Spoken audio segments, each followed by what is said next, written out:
there are leaders of the radical left who will profit off of being in charge of government. So it's our job to educate voters. It's our job to educate our peers.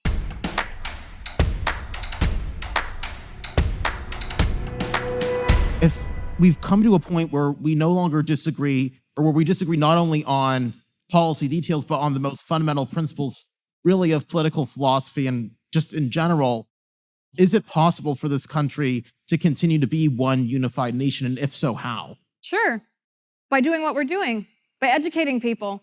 Every voter, you have to remember, when I talk about the radical left, it's mostly the leaders of the radical left movement that I'm talking about. It's not necessarily liberal voters. It's not the people who nominated or who voted for Alexandria Ocasio-Cortez.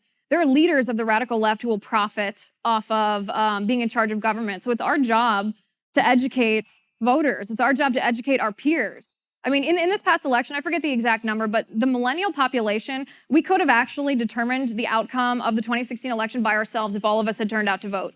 But there's such a small percentage of us who actually vote that it became sort of a moot point.